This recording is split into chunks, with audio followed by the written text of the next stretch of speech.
Now.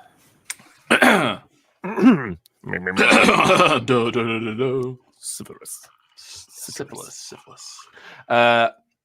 This is going to sound really weird because it's not a ukulele song. Any weirder than what Chris looks like? Well, Chris just knows it is like he is coming from. It is like he is coming from the heavens. You know, you should do a Jesus avatar. How do we know this isn't what white Jesus looked like? It's true. It could be.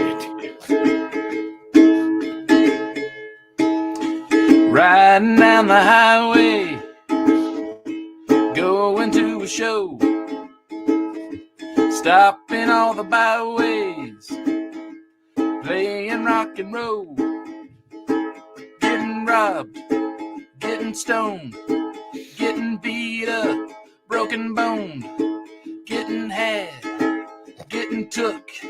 Getting what? Took. No, tell you folks, it's harder than it looks. It's a long way to the top if you want to ramble cats.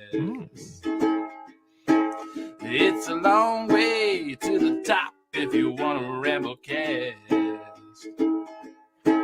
If you think it's easy doing one night stands, try a podcast with the Psycho Man. It's a long way to the top if you want to ramble cats.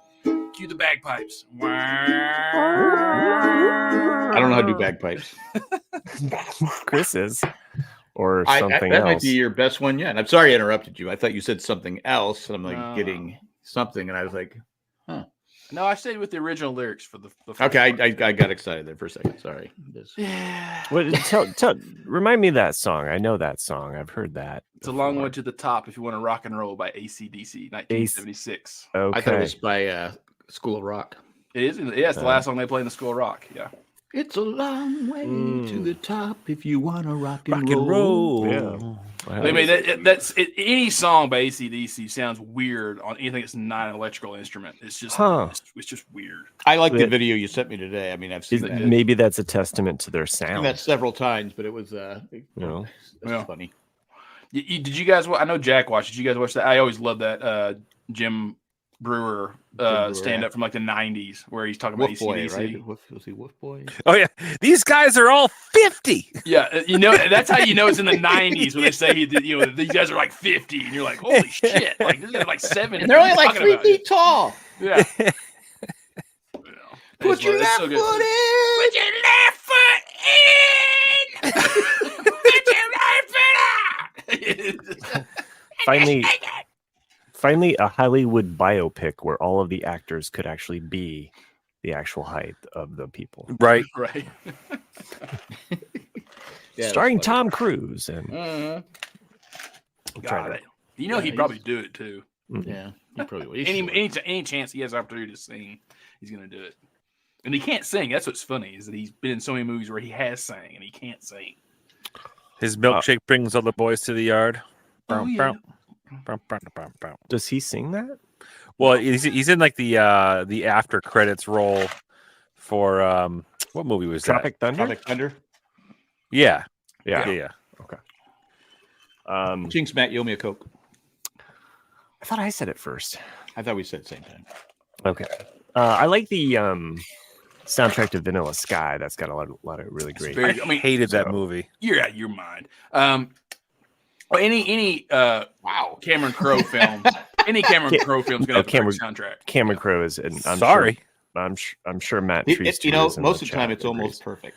So it's like okay. So I think that the original version of Vanilla Sky, which is Open Your Eyes, is superior to Vanilla Sky. But I like the twists that Cameron Crowe did with Vanilla Sky. I liked I like the homages. There's a shit ton of homages in that film. There's a lot of clever stuff in it. And doesn't he do it to Good Vibrations? Yeah, the reveal. The reveals to Good Vibrations. Yeah, he's from San Diego.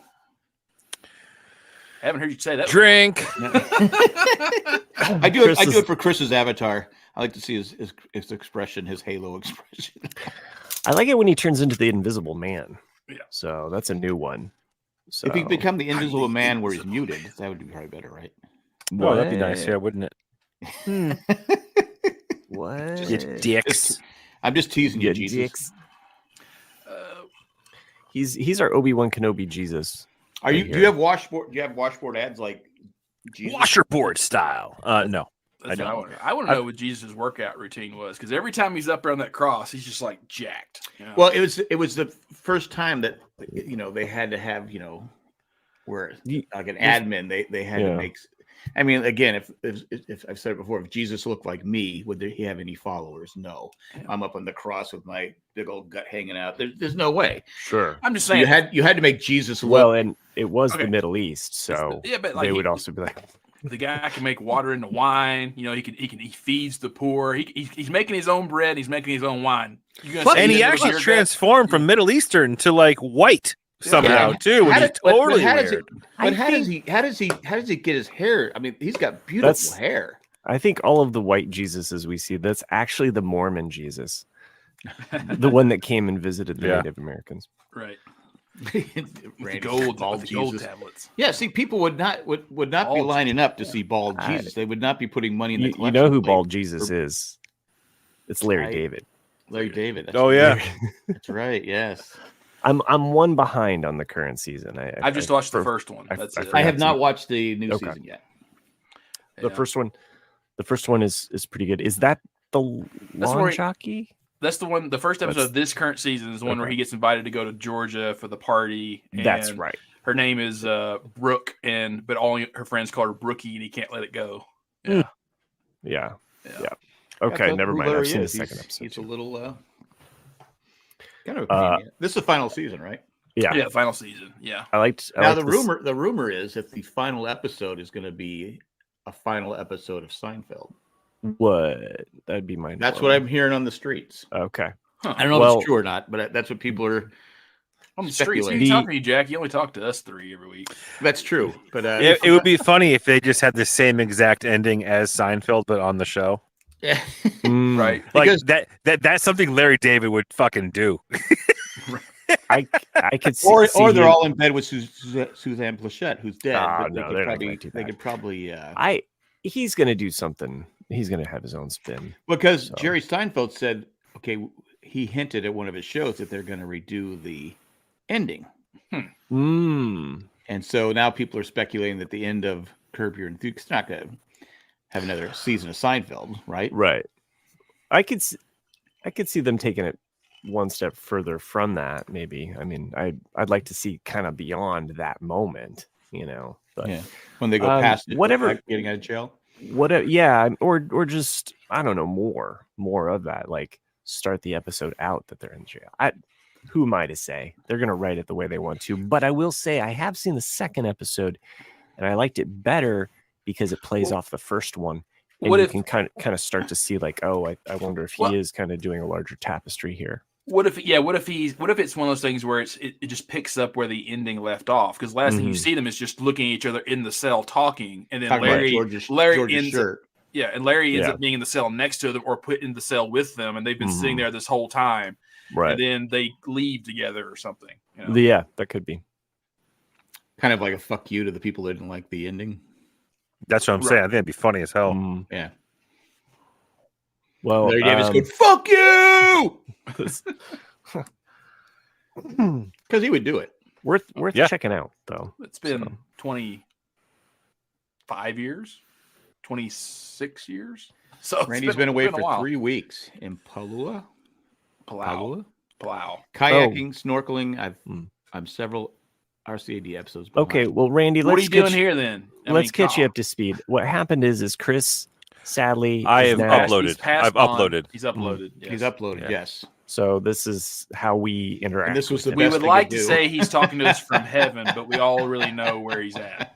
Oh yeah, he's heating up right now. Oh yeah, he's.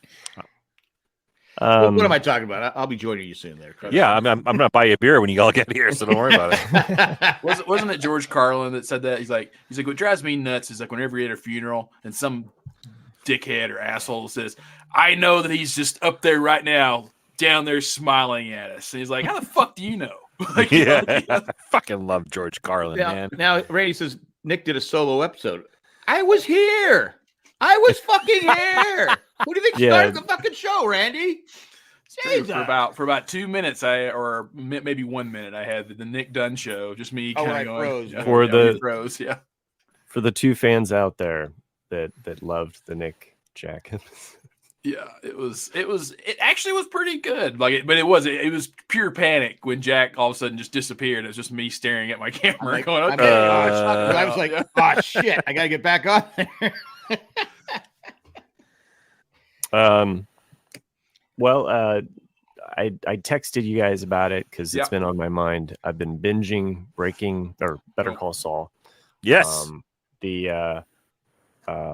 I'm not caught up to Chris from what I understand. I'm at the very end of season 3 now. Not far. So, but come a long way. Each season gets better. And where's Jack at? It does. He's in season 5. I'm the 6th episode of season 5. Okay. So by next week, 2 of us will probably have finished. Well, it just blows my mind the fact that you guys gave me so much shit for not watching Breaking Bad, but yet I finished both of these series, and you. Okay.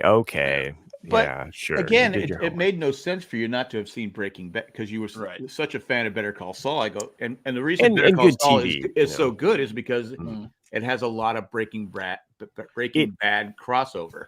I do like that. I haven't watched Breaking Bad in a while, so it's kind of just in the background of my mind. So some of the characters I'm like, and then once I get done with this, I'll probably just go right into Breaking Bad and watch it as Nick watched it. So it's like I said, like you'll finish Better Call Saul because you've seen Breaking Bad. But yeah, there's a certain point. It's like the last 2 or 3 episodes of the last season where you kind of need to stop there and then watch it, and then because it basically picks up at the end of Breaking Bad. Okay. Well, if you tell me I don't know. I kind of want to finish. Just go ahead and watch the whole thing because you've seen Breaking Bad. So I'm on season 4 now, and I'll tell you though, like it was a slow burn, an entertaining slow burn, right? I enjoyed it regardless, but season 4, shit hits the fan. Like when you first start that season, it's for those who have seen it. I'm not going to give anything away, but it's when Nacho and his buddy go on a drug deal that goes awry for them, and like that was like the first bit of like real violence that show has seen when which I forgot about because like in Breaking Bad that was like every week, right? So there's always some crazy shit happening, but in Better Call Saul for the first 3 seasons more or less it's just a drama, right? So there's no craziness to it, but then the temperature change on season 4 is incredible. It's like it's like a brand new show. That's the thing, like you're gonna see that, like that's what's great about it is that and Jack, I think I mentioned this too, is that the first 2 to 3 seasons are more just about him trying to be a respectful person. Trying to impress his brother, trying to beat his brother in a way. And then when that all goes south, then those are good episodes. Those are great. I love it was great. But you see his slow decline into being Saul. Well, spoilers, but I just see it as a transformation probably, but maybe it is a decline because there is this hopefulness with Jimmy, and I would say the slow burn parts of the first three seasons have been Mike, because his storyline, there's a lot of like cat and mouse, kind of almost spy mission kind of stuff that happens that is real spacious, so if you're on your phone you're gonna miss it, but it also is kind of like it's kind of cool to unfold, but it is a little bit more of the slower part of the episode because there would be times where I'm like, oh, I want to get back to this, and I think Chris, you said this. There are times though that once you're on that person and you go back to the other person, you're like, oh wait, but no, I want more of that. You kind of get. It's like switching a record almost, where you're almost. There's a lot of stories going. There's a lot of stories going on. I mean, you have to go. Okay, that's right. We're back to this. But I was going to say, for Nick, it must have been cool because you didn't know what happens to Saul. No, Jimmy, you could. Okay, he's gonna be. You had no idea because you didn't watch Breaking Bad. See, I'm watching. I go, okay, this is interesting backstory. How did he become the lawyer he is now? And then you Right. And okay, all I knew, because like I said, I never had seen Breaking Bad. All I knew is that he was the lawyer for this drug. That's Sure. it. That's all I knew about it. And so it was like what Chris is saying. To me, going from the first 3 seasons of kind of like just this drama to all of a sudden like, oh, shit's getting serious was a really departure for me. And it took me a little while to kind of get used to that because I was already used to he breaks bad. He breaks bad. Yeah. Yeah. Well, I think so. I'm coming up. I haven't watched the 10th episode. I haven't watched the final episode of season 3. But what has just happened is a specific character has been in a car accident, and that kind of comes out of nowhere. But that's also coming at a time in which you really do start to see Jimmy break. Yeah. And there was a moment where I was like, oh shit, he's going dark. And it was just like this kind of shark kind of coming to the surface, almost like you can see the like the dark side kind of like, there's an Anakin to use the Star Wars reference. There's kind of an Anakin kind of turn into Darth Vader moment there. So. Well, his brother was kind of a dick to him, even though he did a lot for his. And you really have to have that story. I mean, there's a law moment, courtroom moment where things go down between him and his brother that really, like, he says it in the courtroom case. He says, you really have to understand, me coming into this situation with my brother. You have to know all of the history of what we have. So it's kind of like you as a viewer, it's like, yeah, you've lived through this now. You've seen what he's kind of done for his brother and how he's tried to be solid and how his brother has also done him wrong. Oh, you sabotaged him the whole time. Multiple things. The thing with is the death of the mom. I always believed his brother was jealous of Jimmy. Yeah. I think it's good. Yeah, I think he's jealous because his mother loved him more. I think, and also even his dad forgave him for things. His dad, exactly, constantly forgave him. Whereas, he was a straight edge, straight line, and he worked hard for everything he did. Whereas everything came naturally to Jimmy. But he couldn't survive. He could when he has his issues. I don't want to spoil people, but when he has his issues, he couldn't survive without Jimmy. Right. Jimmy's taking care of him. It's a real prodigal son. Jimmy is not happy. it's a real prodigal son, Cain and Abel kind of thing, and Saul being a biblical name, Paul becomes Saul or Saul becomes Paul, right? Saul becomes Paul. I think that's how it goes.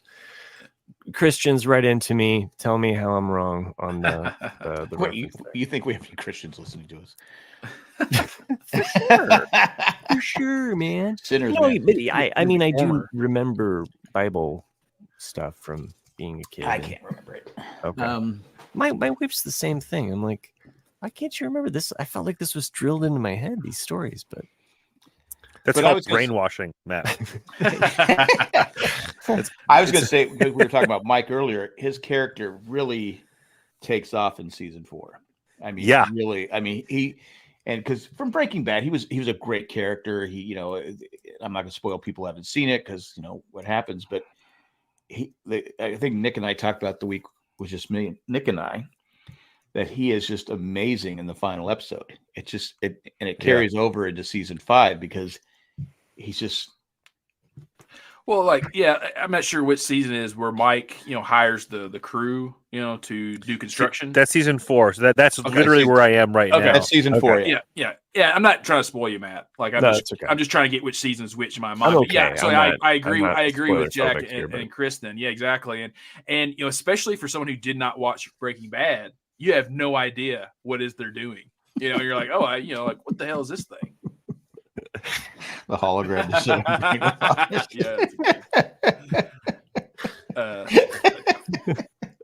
No, it's good. You're brainwashed, Matthew. Thanks. I think you guys will be satisfied too when you get to the end, like the end of the complete series. Like it does have a solid ending that you're kind of rooting for. Was the actor Mike even nominated for an Emmy that year? I don't think so. I don't. I mean, he's pretty amazing. So my only beef, right? I mean, not beef, but like it was just kind of like a little hard to believe, right? It was like, I mean, we kind of get the idea that Mike was a crooked cop back in his past, right? So he was back in Philly. In Philly, he was just a cop that was, taking money off the top, right? Season 4, he has like this incredible like black market underground knowledge base when he knows exactly how to orchestrate an underground construction crew and living quarters. Like, where did that training come into play? Like, like he was just a beat cop. We don't ask questions. Yeah, but Mike he's a smart, and he's work. Plus, he's been around criminals, right? Yeah, he sees how it works and how people get caught. Now, I haven't seen as much as that. But point? I was pretty close on saying Mike is Batman. Yeah, he's like Grandpa Batman. Yeah. But I'm saying if you work as a police officer, especially like you're going to see how people get caught, the mistakes they make, and so he's also getting advice from his boss. It's like accountant, right? He's not just him knowing what to do. His boss is like, this is the way I want it done. Yeah. So, I mean, the episode I watched last night was pretty incredible. It was like his manager of the chicken place cleaning the stove, and he's like, if you think it's all right, then it's all right. He's like going, and there's just the way they're showing the scene with the DEA agents, Hank and stuff going at, and it just and him looking at his phone, and the guy scrubbing the cinematography is also what makes the show. Oh, because you're like it gets so intense, and the writing is great too, and the acting is fantastic. So I think those are the things, like those aspects of like Mike and those quiet moments of him, stalking basically people with his binoculars. And can I just say, for the listeners that didn't know my private text to everybody, how does he get away with this without tinted windows? Well, like be fair, hey, there's that guy with the. But he's an old man. What? He's just bird watching? Come on, with a face like that. You don't know when you see Mike. You're thinking that he could kick your ass. What happens? Mike will kick your ass. He'll kill you. He'll kill you because he plays a mean drunk. You look at him, and if I saw an old man but I'm not gonna think he's doing anything. He's just an old man. Want to walk away, Tom or whatever. He's just, just an old man. That's what I'm saying. Like, because you'd walk. Like if you see him sit out there in your car, you'd start walking to him. He just roll down his window, look at you the way he does, and goes, "You need to walk away. Get the fuck away from me." And then you go, "All right, I understand." I mean, he's taking on his boss. So yeah, well, spoilers. I kind of feel like that even though Chris is right, he's definitely crooked, or he's got crooked things. He lost his son. There's things he feels guilty for, and was it his fault that he lost his son? Yeah, that's what he feels guilty for. You found that out in Breaking Bad. Yeah, that's earlier on in the season 2 or 1, I think. Yeah. But like, so you don't know that. Watching Better Call Saul, you don't know any of that. Sure. And then you find out why he is the way he is. But then you kind of want him to have some redemption, but he's also, he's got a good side and a dark side, like a lot of people do. Well, he takes care of he loves his granddaughter. Yeah. I think your comments about it. I thought your comments about it, Nick, were fair about saying like, you with this show you get so much more about Mike's story, and how that's satisfying. I will say that is I think the bigger slow burn, because you kind of want to be on Jimmy, in the first couple seasons, because you're like, the show's about him, but it's really about a group of characters, So, yeah, well, and even the drug cartel, you get a lot more with that. So, I don't think it's a show that, I mean, we've talked about some large plot points, but if you haven't watched it, the characters and the acting is where it's at. It's so good. So if you guys remember that when I watched Breaking Bad, how I said that I thought the writing was better. The act, I mean, they're both great. They're both up there, top tier. I couldn't say like which one I think is better than the other. They're both very, very good shows. But if you remember, I said I hated the female actresses in Breaking Bad because I felt he wrote them so poorly. Whereas in Better Call Saul, Kim is one of the best characters. Kim's one of the best written characters, period. Like in a lot of shows. I mean, she's so good. She feels very authentic. She's very driven. Yeah. you know, and I think So- in that law, because it is kind of a law show, that field, you have to be driven. Yeah, you bring up a good point, and about Kim, right? And I don't want to spoil it. I'm not sure if you've seen this scene yet, but there was one scene in particular. I don't know if it was the end of season 3 or beginning of season 4 or not, but like all of a sudden you get like an award-winning like performance from her for like a monologue type of situation where she's having a conversation in an office with somebody, and I remember sitting there watching it, being like, whoa, okay, whoa, like it was just a break from the typical like dialogue of the show, and she kind of like has this turn in her character, this moment where she turns and like has just this emotional like outbreak, and it was like, holy shit, she's an amazing actress. Like, Yeah, and she's very good. I think she got nominated, or did she win one? No, that's what I was about to say, is that's after you guys are finished with this show, it's going to be the most mind-blowing thing is that Better Call Saul never won one award. that's Wow. crazy. It's insane because what I love about Better Call Saul is it's almost like Breaking Bad. Is the first like 6 minutes are so intense, so interesting, so fascinating because it sets up the whole episode, or it sets up something. It's like when in Breaking Bad where they had the plane crash that season, and they kept just showing you bits and pieces. You're like, Right, yeah. Hey, what the hell is going? I go, all right, and then at the end, you get the payoff. Okay, a plane crash. The puzzle pieces are a lot bigger though, which is amazing. Right. For a bingeable show, you have the beginning of each season has this little puzzle piece, and you're like, I mean, if you're a Lost fan, you gotta love that sort of stuff too. You know, you're just like, oh, here's my morsel. What is it? What's it gonna be? And that's where award shows have just gotten stupid because there's no way this show should not have won something. And I know we've talked about it ad nauseum, maybe for the listeners, but one more point about Kim's character, that actress. She's almost kind of like how she is on the show, in the fact that everybody looks past her sometimes. They don't, like there's a point at her work where she is not noticed for what she does, and it's almost like she's swimming with all of these other amazing actors that she herself can almost kind of get lost in that about how good she is. So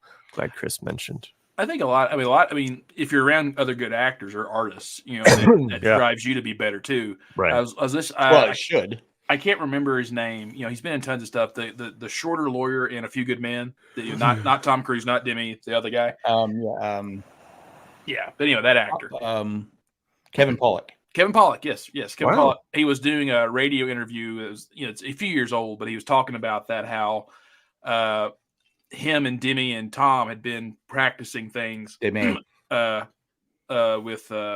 Reiner for a couple of weeks prior to Jack Nicholson getting on set.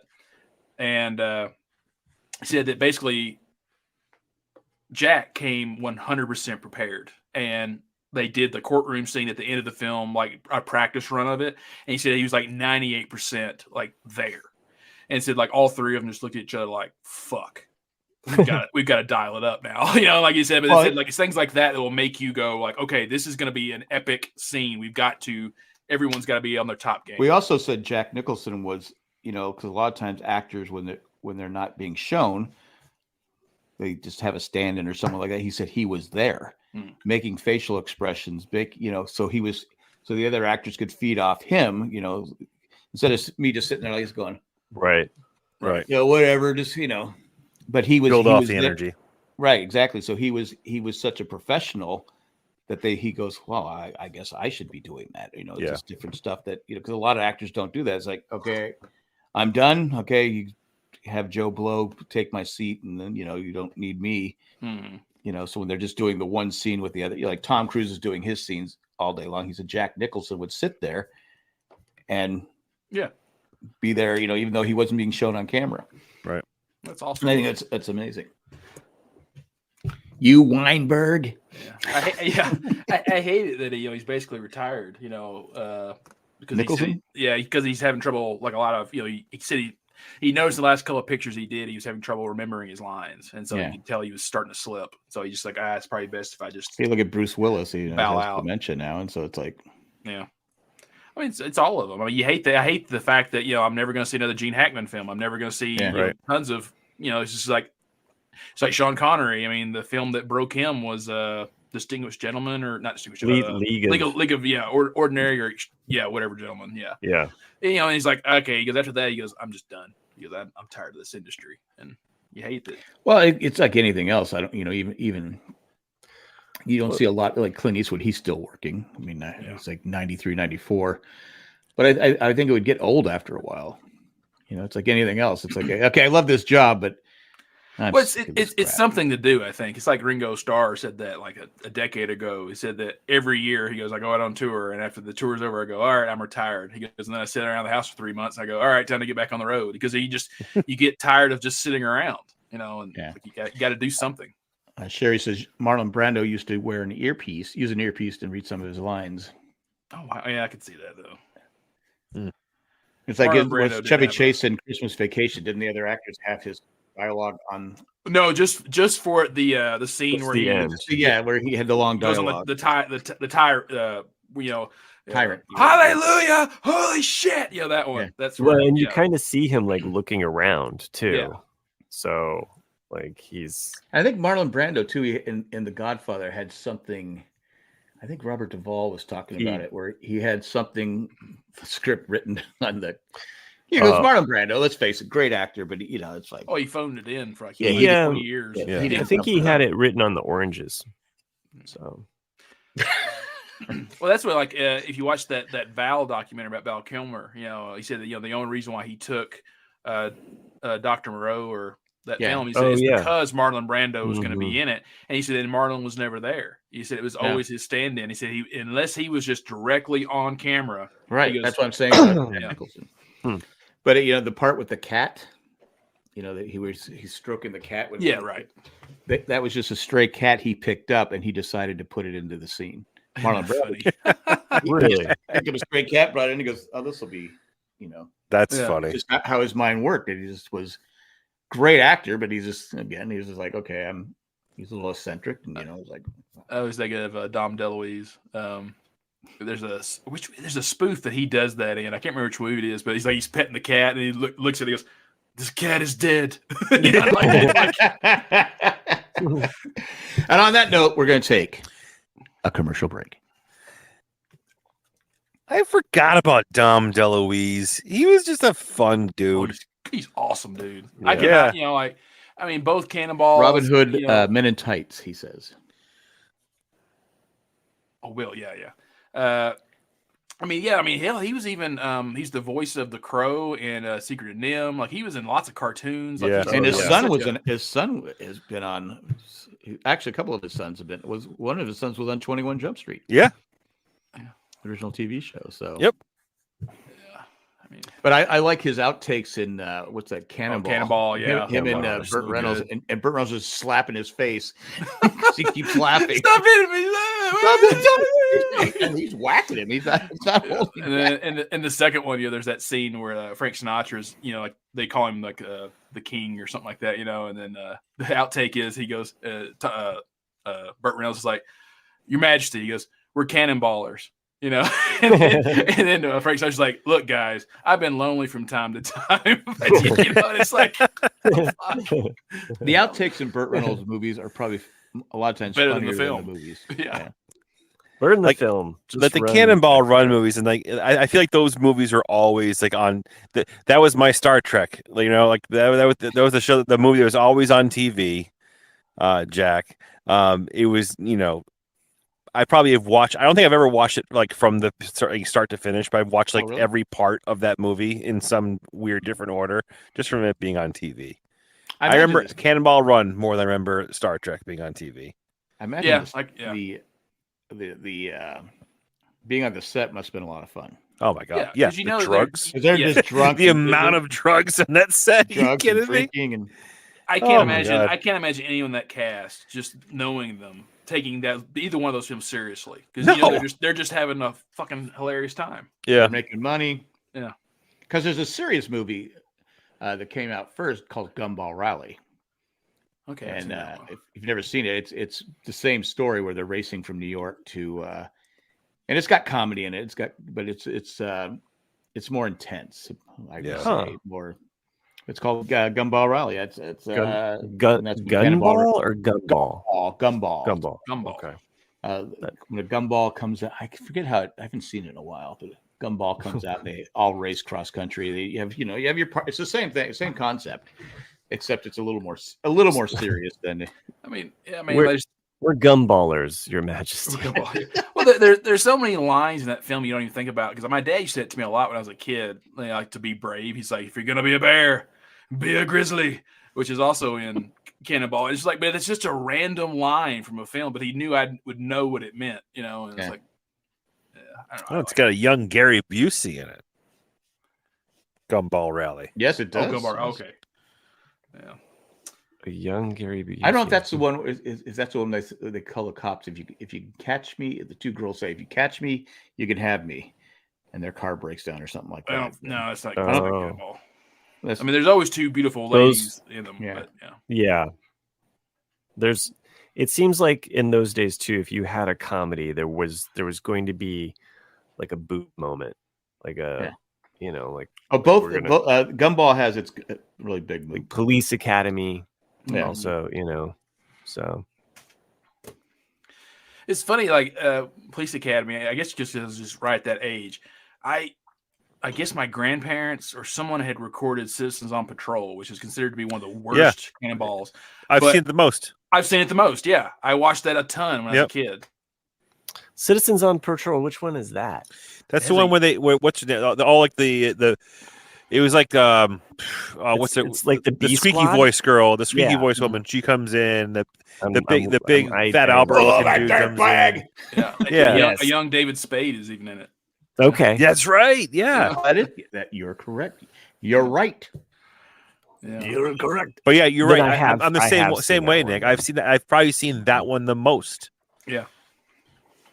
I think I know exactly which one you're talking about because I've seen that one too.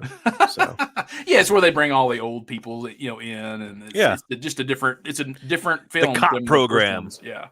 Sherry says, "I like a mad world. I love a mad world. It's like probably not for a lot of young people. Probably haven't seen it. Have you seen it, Chris?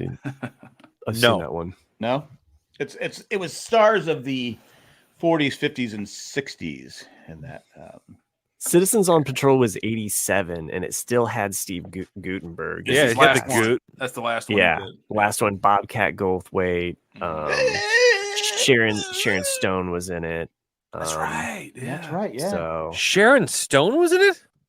Yeah, she played Claire. Oh Matson. yeah. So I'm looking at the full cast here. You got Bubba Smith. Yeah. He's in all of them though. That's Hightower. Funniest joke Tony Bobcat Hawk ever told was after the Rodney King thing.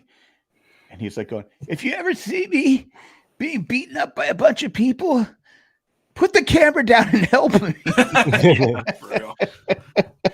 Well, it's like I always think of, just speaking of Rodney King, I always think of Bill Hicks.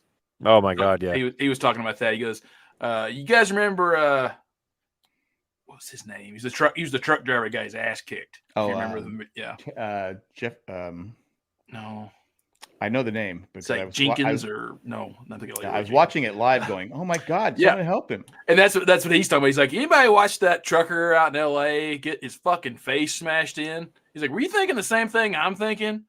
Step on the fucking gas. It's like it's just the whole bit. If anyone doesn't know who Bill Hicks is, please check him out. He was comedic gold 30 years ago. Reginald Denny. Reginald Denning. That's it. I had to look it up. I'm sorry, but yeah. And he goes, I'm in a deep Police Academy time. Oh, John, sorry guy says Denny. And then he goes on. He's like, he goes, imagine being the boss of Reginald Denning. He's like, he's always on fucking time now. It's crazy. He's like, it's almost like he's not stopping. Like he just keeps going. Poor guy he was saved by 4 citizens. I mean, they actually they saw it happening on TV, and they ran and saved him. I mean, he would have been dead. He would have been dead. Yeah, I mean, I remember watching it, and even as a kid, and going like, "Fuck." I remember watching it live, going, "Jesus Christ, someone help!" Because the cops weren't going in. They said nope. But anyway, wrong place, wrong time, I guess. Anyway, back to some more cheery things. Yeah, true. The Orville. I'm on season 2 of the Orville. One of my favorite characters has left the show. Okay. Oh, I'm trying to think of who that would be. The what's it? Not Satarian. Strong girl. The strong girl. Strong girl. Oh yeah. No, I know. What's her name? Amber. Mm-hmm. Amber. Yeah. No, I know. I thought once I got over thinking this was a comedy, right? I think I've said it before, and it's okay. This is more of a dramedy because again, the last one I watched was the one where they find this, they locate a new civilization, the new Earth, a new thing, but those people are rule their world by the zodiac signs. Oh yeah, and anyone born in this certain time, that was. I'm like going, God, this is pretty intense. Yeah, it's really, it's a great show. It was really cool how they did that. Yes. I liked. It was a nice twist on. I was like, wait, what? Have you gotten to the time capsule episode? No, I did figure out way ahead of time that the guy, his girlfriend, was not on the up and up. I didn't know who it was. Oh, but I said, okay, this is not right. Something's not going on right here. Right. But Jesus left. Well, I'm loving it. I think he'll be back though in 3. Something just happened weird. Go ahead. And it's skinnier, Chris. Yeah, now he's a skinny Jesus. Why, thank you. Yeah, it's almost like he's blowing smoke. It's TikTok Jesus. Like, he's like smoking. Oh no, there he goes. Now he's watching. Oh, there he goes. Now he's back to he's fat regular. Jesus. Yeah. You guys are gonna give me a complex. So anyway, if you're out there and you haven't seen the Orville, it's not a comedy. It's worth it though. It's not BSG. I'm gonna be honest with you. It's not but it's like original Star Trek. It you don't have to know Star Trek to watch it. No. But it definitely is like, I mean, if you've seen what was it? Galaxy Quest. If you've seen Galaxy Quest, it's kind of in that vein where it's just like, well, it exists in this kind of the same Star Trek universe, I guess, or it's not Star Trek though, Right. But the stories on it are really good, and they're thought provoking in a cool again, sci-fi way. Oh, what would I do in that situation? Yeah. Again, it's not what I thought it was. Right. I don't think I've ever laughed so hard though at the time capsule episode. There's just some funny stuff. So it's not completely all drama, but it has comedy. Mm-hmm. It's on Hulu. Hulu. Yep. Or if you have Disney Plus, you can also watch it through there. So, yeah, it's a really good show. And is there going to be a season 4? No, I think season 3 might be it. Was it just too expensive to do? I don't know. I know that you'll notice that things change when you get to season 3, just because I think it was on Fox, and then there was one of those like, well, we're not gonna make it, and then Hulu came in and was like, well, we're gonna make it, and then they kind of put up the money to make I think part of the problem is people thought it was a comedy. Right. Yeah. I thought it was I thought it was going to be a comedy, and then I'm like going, again, there's funny scenes, but it's more serious than. Well, that's the same reason why Space Force didn't make it. It's because everyone thought that was going to be it's Steve Carell. It's going to be funny, and then it wasn't. It's going to be The Office, right? Yeah, and it wasn't, and so it didn't make it past 2 seasons. Yeah, I didn't like it. I never watched it. I watched a couple episodes. It was just too long and boring.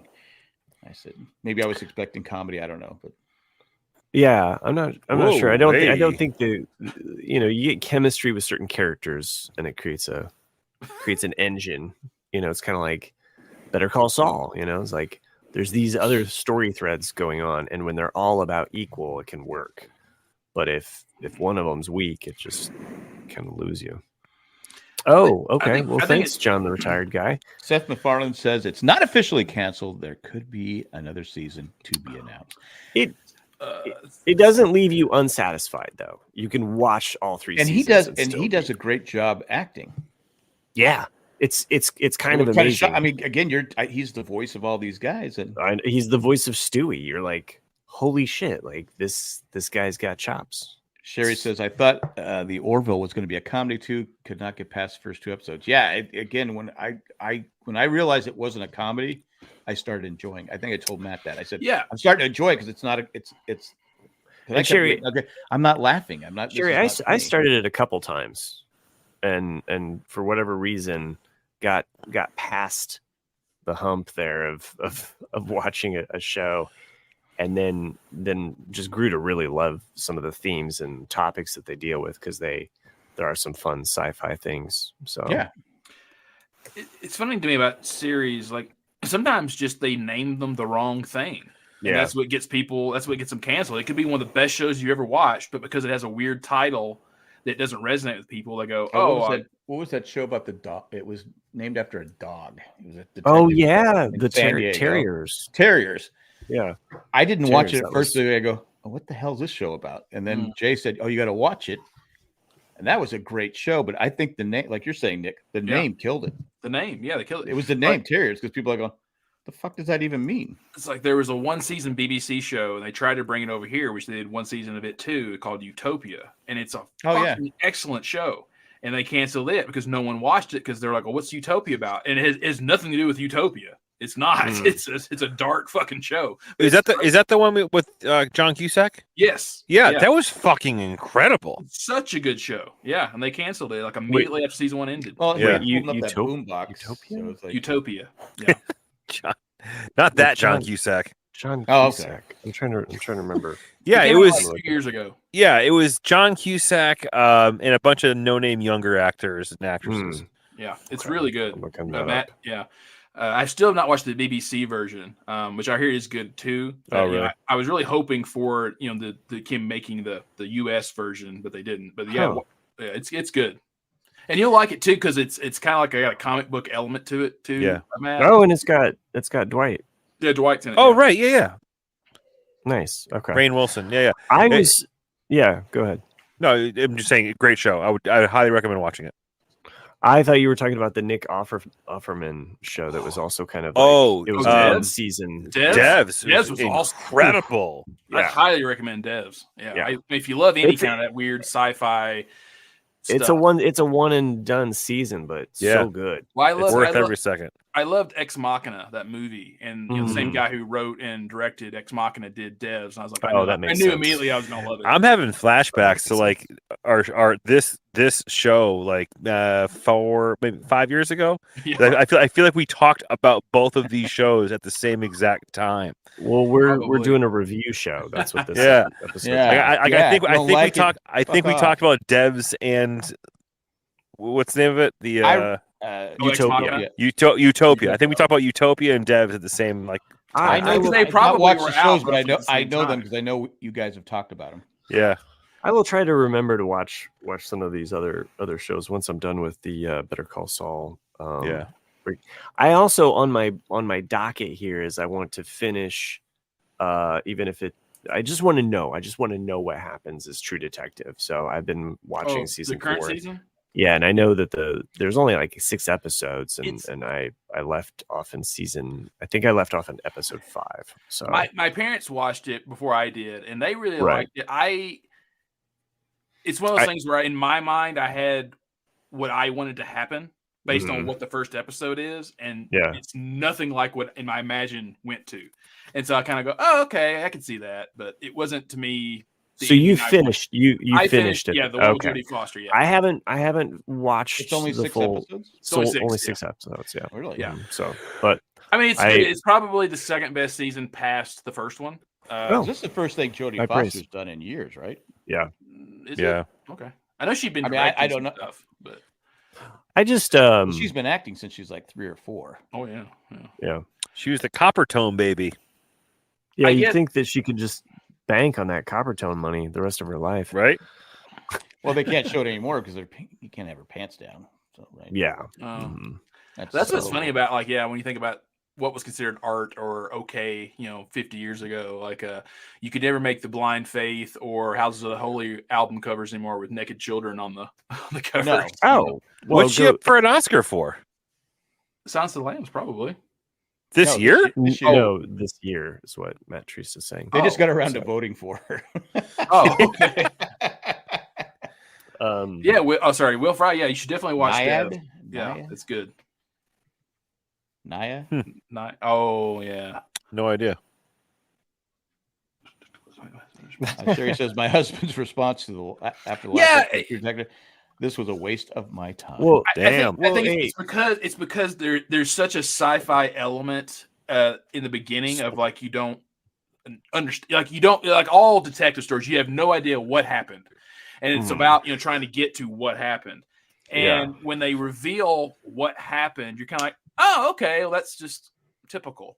Annette Bening is also up for the same movie. Hate to point this out. She's from San Diego and went to the same high school I did. So she probably won't get it. Yeah, that's right. There you go. San Diego people never win. San Diego. But yeah, I mean, and Ted Danson was in the last episode of Orville I watched. Yeah, he was also in He's from San Diego. 2. Yeah, season 2 of Fargo. That's a guy that's done a lot. A lot of stuff, yeah. Since Cheers. I mean, he's he's in his 70s, right? He's getting on up there, yeah. Because I think he was 33 in season 1 of Cheers. So that's would give him. And don't forget the Good Place. It's got to be close to 70. Good Place, yeah. Good Places. It's got to be over 70. It's got to be over me. I felt Good Place was like a solid, like late in his career notch in his belt. I still haven't seen the final episode. Really? I watched all the way up to the final episode. Wow. Of what? Good Place. Oh, Good Place. I don't know why. Matt Treese. It's happening right here. 76. Yeah. Chris is in the Good Place. Yeah, you're in the Good Place, but it's not the Good Place. It's kind of like I'm in a good place. Yeah, you're in well, good. place. We're happy for you, man. My God. So speaking of being in a good place, so a week ago I pulled my back sleeping, and I figured it was just like a muscle or something, and it just kept getting worse and worse and worse. And I finally was like, you know what, fuck it, it's not getting any better. So I went to the doctor on Monday, just him took a look at it. He's like, yeah, you have a disc that's just slightly, off. He goes, thanks, Sherry. We'll take it from here. So I rarely don't. Yeah, right. I got another backseat producer. Now you know what though, she's got a good point. We're running on almost an hour. We'll get there. That's true. He gave me lots of pills and ooh, fun. Let me tell you, these things. Oh my God. It could be really habit forming, couldn't it? It can. Yeah, I was feeling no pain. What is it? So was it muscle or where? No, it's actually got a mild herniated disc. Okay. What he called it. And so then immediately my physical therapist that I did for my shoulder a few months back, I called him up and I was like, hey, and so he brought me in and showed me some stretches to do and then put me on the table and I've actually felt great for the last 2 days. But the best thing is I've found is an epidural. Yeah, I don't think I wasn't that quite bad. Because I need to go in for another one because my back is picking up these grandkids that are like boulders. I mean, they're. Do you have any nerve pain from that in other areas of your body? Because this is what I've just experienced. So I'm just curious. You're talking to Nick or me? Either of you, because I'm going through something. I have it always from my neck and my right foot will go numb. My neck. They go numb. It goes numb. Yeah, that's nerves. Yeah, when you get that, because I forget what it's called, but it's a shrinking of the spine, narrowing of the spine. Okay. So, and I have 2 discs that are just like bone on bone, whatever it is. And so the pain is just. I'm not supposed to pick up anything heavier than a gallon of milk. Well, I'm gonna tell you right now, my 2 youngest grandkids, right, way more than a gallon. I mean, they're like 26 pounds. He's 10 months old. He's 26 pounds. The other one's like 28 pounds, and I got to pick them up. What do you want? Mm-hmm. So I don't sleep much at night. I cry, but I need to go in for an epidural. But those things those take the pain down a lot. Yeah, it does. My mom is going in for back surgery mid-March, but she's basically same thing. She was getting epidurals October all the way till January. Holy shit. And she was then they start. She has osteoporosis, and she didn't know that until this happened. And it's kind of like Jack, like the bones were starting to push on each other. And so they started injecting her spine with, I guess, calcium or something to rebuild the spine bone density.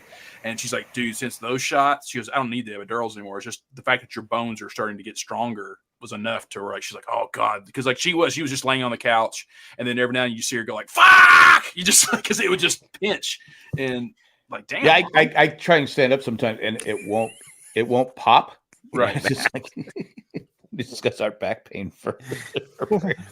Welcome to the old man show. Okay, it does suck. I'm telling you, there's nothing worse. So broken bones, torn rotator cuff. There's nothing worse than back pain.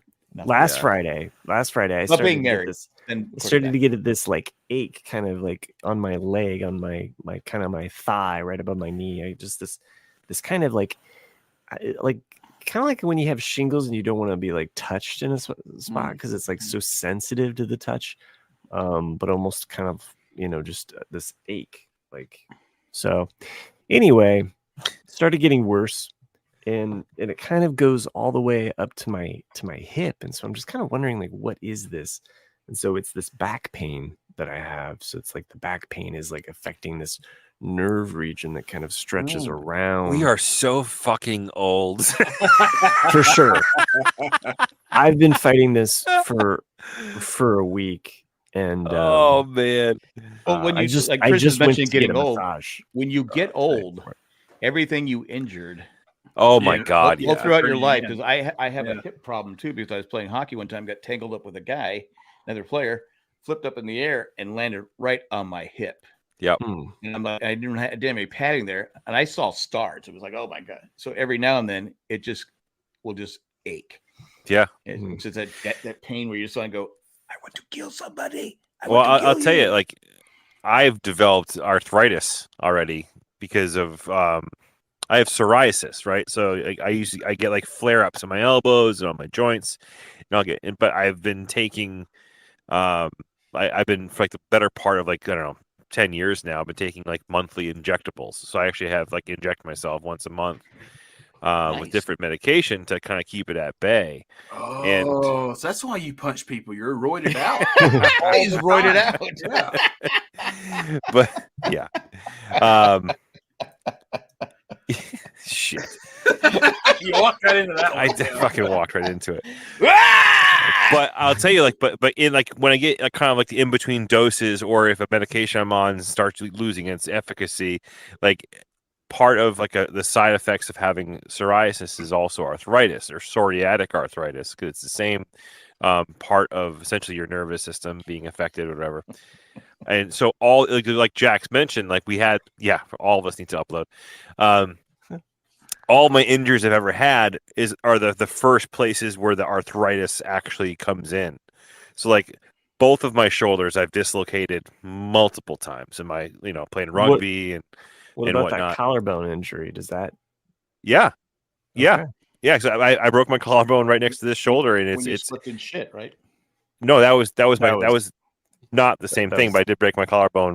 I was in like 13. Skateboarding, right? Riding my bike. Right. Okay. Yeah. I knew it was some activity like that. Yeah. But like, and I've broken almost all of my fingers, in the past too, from playing baseball. I got hit in the hands a lot when I was batting. So like all of my both of my index fingers. Well, how high did you hold the bat up? You're supposed to hold it at the bottom, not the top, as you're swinging. So both of my index fingers are like they get hurt a lot every once in a while, and in between those medications it like comes back. Sure. But yeah, all the places where I did get injured are all being reminded of me. Yeah, and how old are you? 43, 44? I'll be 44 in May. Okay, wait till you. I know. It gets so much worse. I mean, I can imagine. I'm not trying to be a downer. John the Tiger, I thought I was watching WebMD.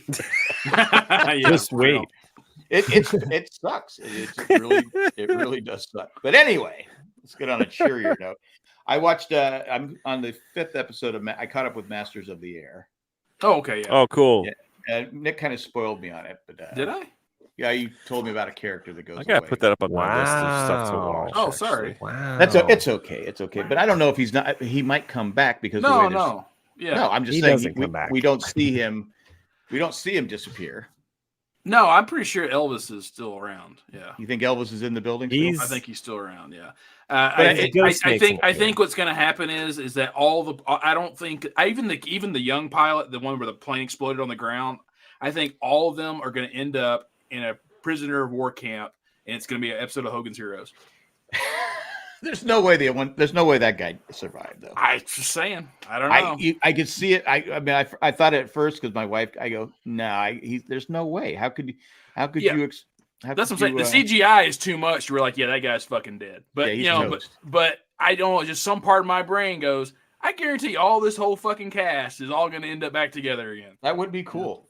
I still have problems because I can't remember everyone's name. No, I can't either. Yeah. I mean, that's the biggest problem I have between Band of Brothers and the Pacific and this is I can't remember the names. It's like, it's like Buck and Bucky, and we still Buck and Bucky. Yeah, but now it's just Buck or Bucky or whatever it is. Like I still think they started the show wrong. I mean, like I said, like I like the show. I don't think it's as good as Band of Brothers, nowhere near as good as Band of Brothers, but I would have liked it better if the first episode would have been like Band of Brothers, like of like let's show them getting their basic training of how to be a bomber unit.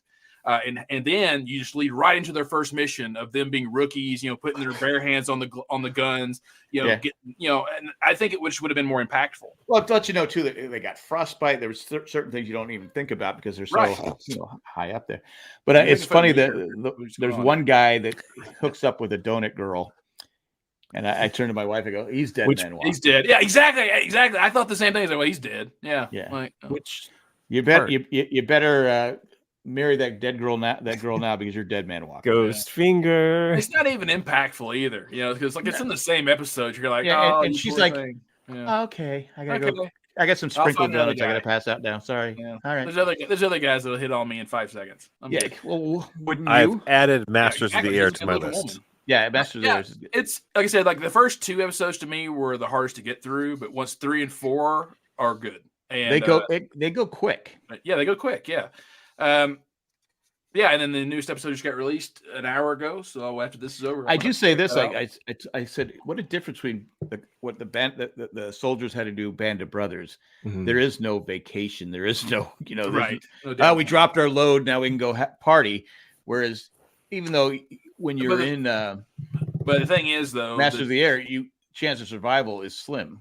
Yeah, exactly. That's what I was about to say. Is that the thing is that the band, there's a difference. Like think about the Band of Brothers crew. They probably went through training for God knows how long to be an airborne guy, and they were really only in the war from June 44 all the way through May of 45. Whereas in those pilots were there from 42, 43, 44, and you had I think 1 in 10 or the chances of you surviving all 25 missions were damn near impossible. So I mean, well, that's what makes Memphis Belle the movie. So amazing. I mean, because that's what I told my sister. My sister has never seen any of these kinds, but she's watching Master of the Air. I said, "All right, it's like you need to go back watch the Memphis Belle from the early '90s, and you also need to watch the Tuskegee Airmen from '95. Yes, those two movies are absolutely brilliant, and so she's gonna watch those. Yeah, because then they had a thing where they're on their 25th mission. Will they get back? And plus sometimes they sent them into missions that there was no way they were going to survive. No, and that's the one thing that the Memphis Belle does not really highlight. It kind of makes you think in that movie that this crew was together the whole time. Yeah. No, that's not true. Like you constantly lost people and people rotated in and out. But the Memphis Belle. Well, they show it in Masters of the Air. Yeah, true. Well, who's this guy? What But I speaking of, I did watch for the first time ever Fury. Oh, Fury's good. Yeah, I'd never watched it. I kept saying I'm going to watch. Oh, with Brad Pitt. Brad Pitt, Shia LaBeouf, and Shia LaBeouf. That was a good movie. That was probably one of Shia LaBeouf's best movies, by the way. Yeah, it's one of the times where he fully got immersed into the character. Yeah. It's more accurate. Like to actually, if you want to see a film that's probably Mutt Williams like to see in combat, is a masterpiece. Benjamin Button. What did you say? No, Mutt Williams is a masterpiece. Oh, Mutt Williams. Yeah. But I liked it, and I except at the end, I'm like, okay, this was a hopeless. There's no way you're going to win this. That's yeah, war. exactly. It's damn near. Well, the thing is, a Sherman was basically a purple heart box. I mean, you put it around through a Sherman. It was no Tiger. I mean, that's yeah. But the scenes, I mean, were pretty graphic, and I thought Brad Pitt does an excellent job in it. Yeah, he did. I don't know why I remember wanting to see it in the theater, and we just didn't do it. And I said, every time I'm on Netflix, it pops up. I go, I'm going to watch that one of these days. I'm going to watch it one of these days. And finally, Saturday, I said, I watch it. Good movie. So I crossed it off my list. That's all I got to say about that. Serious. Thanks, Nick and Jack. Thanks, Knack. Thanks, Knack, because of my husband watched first episodes, Masters of the Air, and thought it was a little slow. It's slow, but I still find it interesting. Yeah, I mean, there's things that irked me a little bit. Like I said, the first 2 episodes to me irked me the most. But like things like I think it's in the 3rd episode where they fly to Africa, and then all of a sudden in the 4th episode they're back in England. I'm like, well, how the fuck did they get back? It's like, what the fuck? Well, they show they got rescued. Yeah, just kind of, I don't know. Like I don't know. I mean, well, it's amazing how shut up the planes all are every time they come back. It's like how they put those things back together so fast. Yeah, I can't remember if it's in the 4th or 5th episode where it's like one of the young guys is like, dude, we're in a fortress. He's like, they just call it that, right? He's like, it's not like it's a tin can. It's a tin can. Like bullet's gonna fly right through that. And that's what cracks me up. It was like he actually listened to some of the veterans.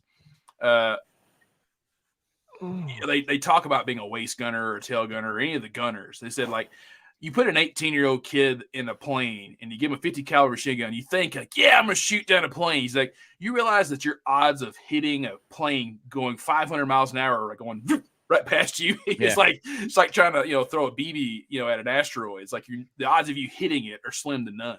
Yeah. And it's like, but it's just, but you being young and stupid, you think, oh yeah. And then, I think it's the 3rd episode where the Brits are, maybe in the 2nd episode where the Brits are saying, oh, we fly at night. You guys are suckers, and then well, that's Roosevelt's decision. Yeah. Well, yeah, I know it was. I go, yeah. Why are we flying during the day? Well, they wanted a nonstop bombing campaign. I get it, but it's like, well, I mean, Roosevelt decided that we were going to do daytime bombing because the Brits had already lost so many people from 40 on that we're like, all right, we'll do the day, you guys can do night, and then they just agreed, like they talk about in the show, they just agreed on strategy. We bombed factories and military targets, and they bombed civilians. Right. So it's just. I was thinking Band of Brothers, where the English tank commander, they tell him there's a tiger right there, and he goes, right. I can't, if I can't see it, I can't shoot it. I have orders. And I go, but it's right there, and it turns the whole market garden all over. Market garden, yeah. Well, that scene does drive me crazy too, because like, dude, you're in a Sherman. Like, it's like, why would you advance on a fucking tiger? Like, no. Yeah. Anyway, yeah. That's all I got about that. That's all I watched. That's all I've watched. That's all I've seen. I watched the most recent It's Always Sunny in Philadelphia that came out. God, I haven't watched that series in a good 2 years. I need to. I love It's Always Sunny. The most recent season, it's you can bang it out pretty quickly because it's they're bang it out 20 or 30-minute episodes, and I think there's only 8 for this season. It's not like a big season, it's a shorter season, but there is a Breaking Bad episode. Oh, nice. I'll just say so. There's there's a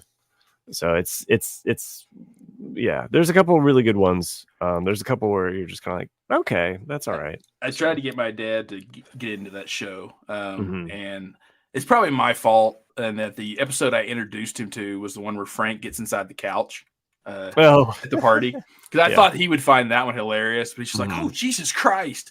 So if you guys haven't seen this episode, like, Frank does not get invited to this office party that's like his former company. And so what he does is he gets someone to put him inside this leather couch so he can listen to all the conversations. The thing is, though, he starts burning up, inside this leather couch. So he takes off all of his clothes. And then all of a sudden, in the middle of the party, you see like these hands on the leather, and like people are like, what the fuck? And then you see his face come out of the seam. And he comes out like a newborn, like a baby, like a baby, just a naked Danny DeVito coming out of it. You're just like, what the fuck?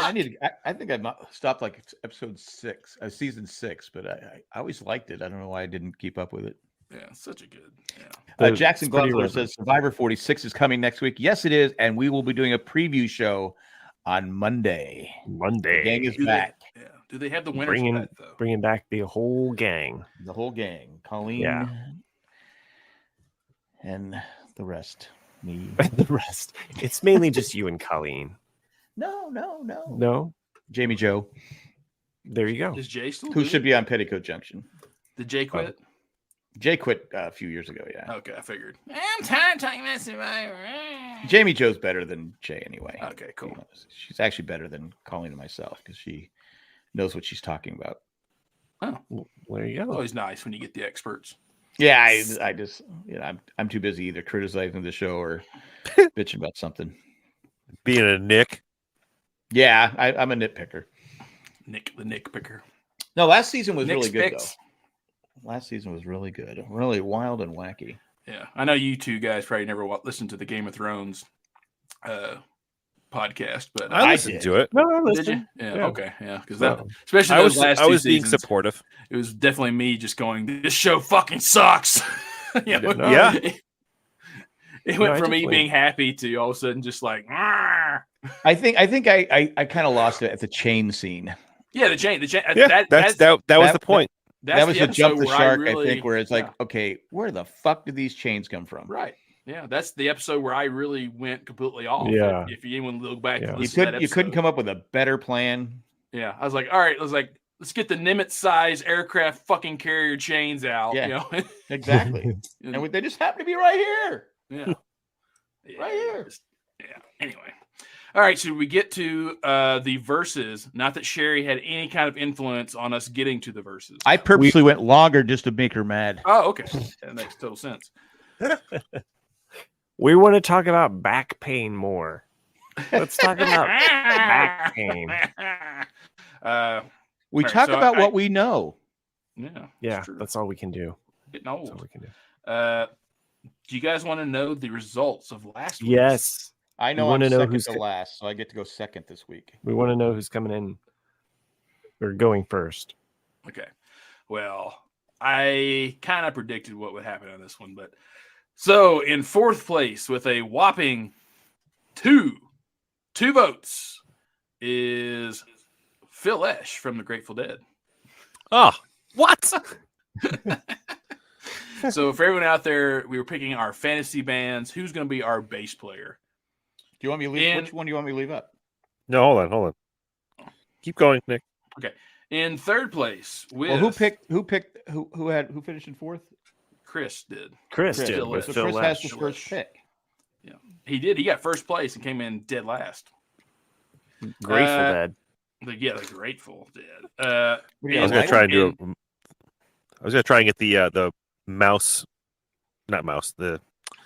This thing. Are we gonna need this tonight? We don't. No, we don't. No, we don't We need go it. by. You go first because you finished the last. Well, in that case, I go second Right. because I finished second last. Yeah. great. All right. In third place, as Jack predicted, with 8 votes, which was John Paul Jones from Led Zeppelin.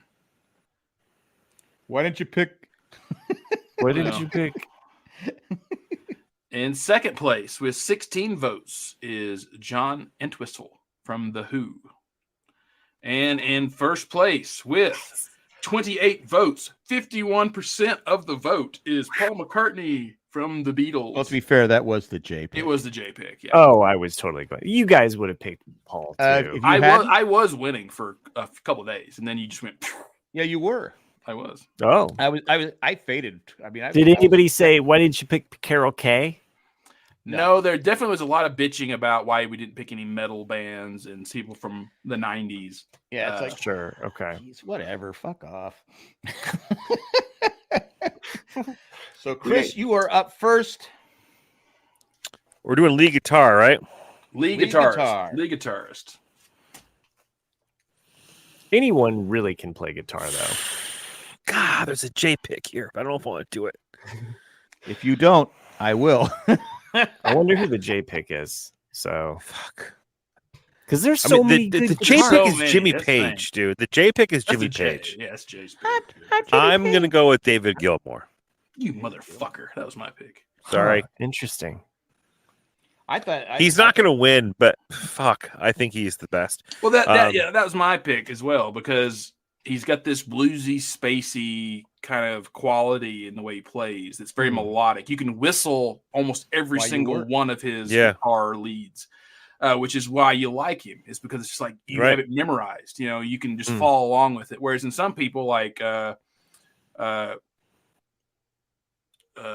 God, I'm forgetting his name now. Like any metal guitarist, they play so many notes because they're playing so fast. It's kind of like that's fucking rocks, but you're never gonna, you know, right? It's not You melodic. can't mimic it. Yeah, if I can't mimic Kurt Hennett. That's what not I'm picking thinking it. of. Yeah. I'm up next. Yep. I thought this was going to be the J pick. I'm going with Eddie Van Halen. Okay. I love Eddie Van Halen. Yeah, personal friend of mine. That's a solid. Like no one's gonna have a shitty pick here. Like this is like. There'll be someone. Why didn't you pick this guy? Yeah. Oh well, with guitar, I mean, there's a lot of really good guitarists, though. I mean, it's real. This really comes down to like we're picking our fantasy band here. Yeah. You know, and like who You're my fantasy band. Woo! Yeah, I mean, like if I'm picking, like I said, like David Gilmour is probably my favorite guitarist. You know, but you really took Nick's pick. You really did take my pick. I'm sorry. But you know that I would like to pick. I would like to pick George Harrison because I really think George Harrison was a brilliant guitarist. That was one of my. It's a solid, but I'm not going to pick George. Even though I love George. I'd pick George for so many things, but I'd not marry him. Yeah, I know. I'm actually going to go with Dwayne Allman because really, yeah, okay. Because Dwayne Allman to me he's an excellent guitarist. He's probably in the top 3 guitarists of all times.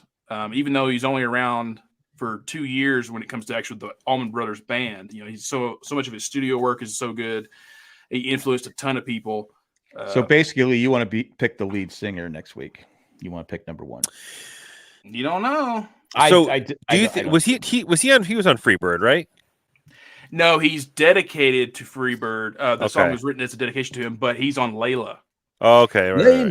So if you isolate the actual lead guitars between Clapton and Dwayne, especially on the second half of Layla, I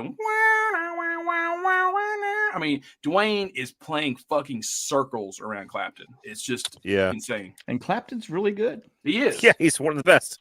Yeah. This is hard because there's just so many really great guitarists. I just throw a dart at any of my heroes. I feel like they would be good for this band that I'm putting together in my head. I've been listening to a lot of Queen lately. Oh, that's a good one. Yeah, Brian May's a great pick. Brian May is like, I mean, some of it, but there's somebody else that I got. So that's my like honorable mention. Is it Chuck Berry? Well, I thought about Chuck Berry. I had Chuck Berry written down. I was like, I mean, go back to the basics there. You go back to the roots. Go back to, there's a version of While My Guitar Gently Weeps. That was played at the Rock and Roll. I think it's the Rock and Roll Hall of Fame. Oh my God, yeah, that's the most amazing video ever. Yeah. And there is a guitarist that plays on that Prince? that just completely melts the face off of everybody. Fuck, this is a good pick. I'm picking Prince. Yeah. So I mean, he is an amazing virtuoso about just any. But you know the reason why he did that, right? Yeah, such a good story. Yeah. Okay. I do. Okay. So go ahead. I mean, So basically, in 2005, I know 2003 was like the 500 greatest records. I think in 2005 or 6 already was the sure was the greatest guitarist, like greatest 100 no guitarists Neil Sean of all times, and Prince did not even make the list, which he considered to be a huge insult, and it was an insult. And so he actually wanted to play that guitar lead for George's, and that's why he just went full tilt. He went and like full blown, like I'm a rock god. Yeah. I mean, that thing was glowing. That's not a bad. I mean, all great pick.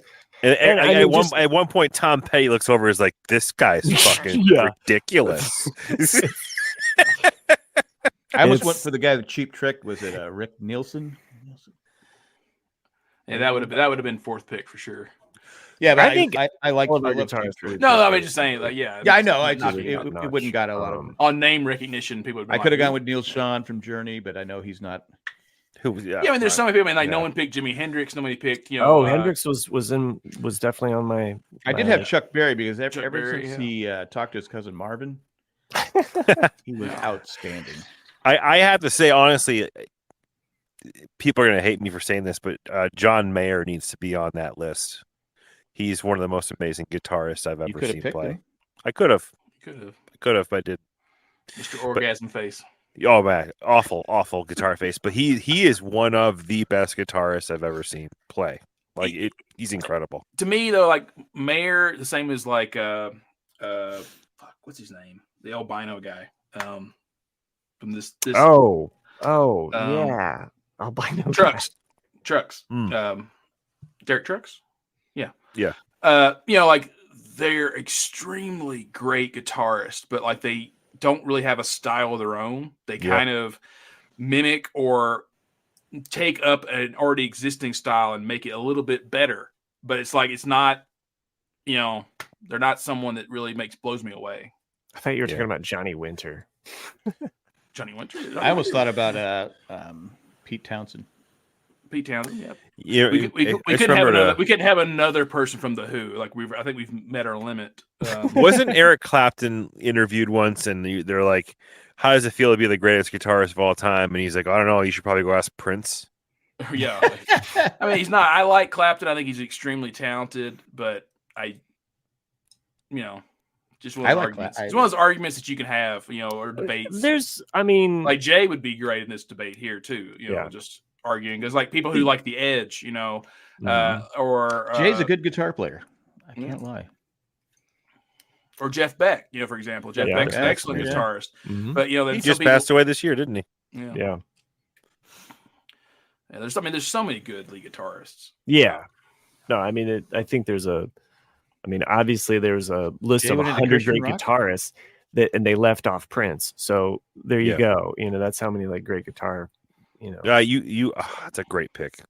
I think you're going to win this one. I think you're going to win. I'm just thinking about my super group here, but Brian May for sure, and Jimi Hendrix were my other thoughts. So mainly again because I've been listening to Queen 2. Queen's awesome. That album. Queen 2 is the one that to me. I didn't realize that there's a song that has backwards music on. Yeah, and it's like so cool. Queen 2 and Miracle. I picked Jay. Those are the two records that I listen to the least. That's a Jay pick, but I know they're good. Yeah. The March of the Black Queen, yeah. And 7 Seas of Rye. I've always loved that song. So. Sheer Heart Attack, their third record, to me is one of those that like people don't give it enough credit for how good it is. But if you get a moment and you're flipping through TikTok or whatever, do a search for this dude. His name is Marcin. I'm not sure how to pronounce it.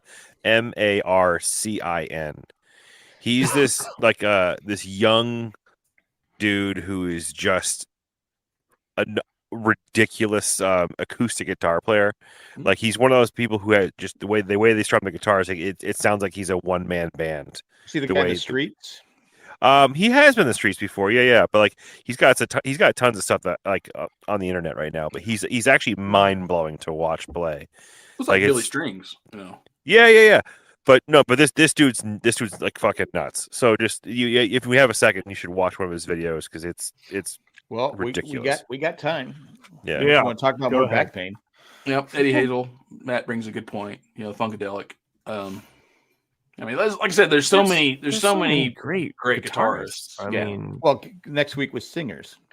Singers is gonna be hard. Yeah, I mean, I figure I kind of figure who Jack's gonna go with, but someone should steal it from him just to piss him off. You never know. Won't piss me off. I have several listed.